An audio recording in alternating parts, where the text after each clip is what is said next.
Do you ever wonder why the conventional mortgage is so much cheaper than the halal mortgage?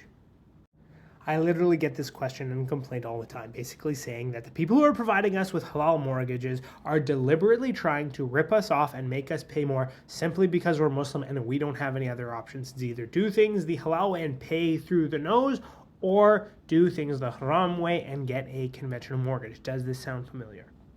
And I am sure that there are some Muslim companies out there that are genuinely trying to rip you off. The reason I say that is because nobody's perfect. There is an opportunity within our community to make a lot of money doing something like this. So, bad actors are going to come in and do their thing. However, I like to give my brothers and sisters in Islam the benefit of the doubt forever and always.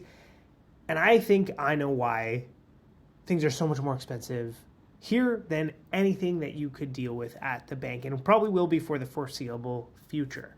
Let me introduce you to the mortgage-backed security. See, one of the biggest issues that halal mortgage providers are facing is a capital problem.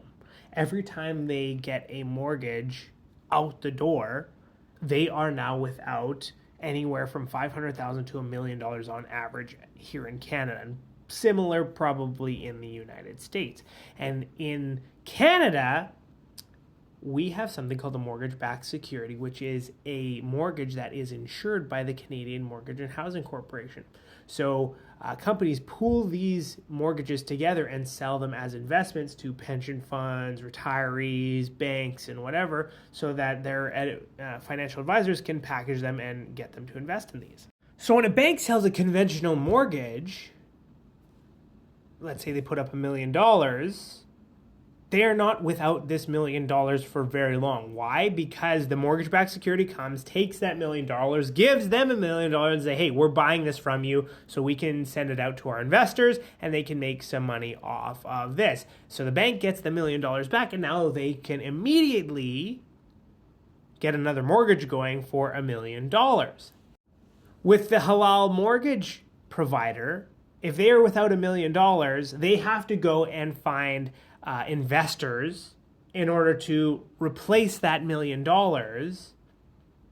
and then they go and they do another halal mortgage. So volume is a huge issue, right? They most of the time cannot operate at the same speed as the banks because they don't get that same level of cash flow that is created and provided by the mortgage-backed security. Now, I'm excited because I know there's been a lot of meetings about the definitions surrounding mortgages and Islamic financing alternatives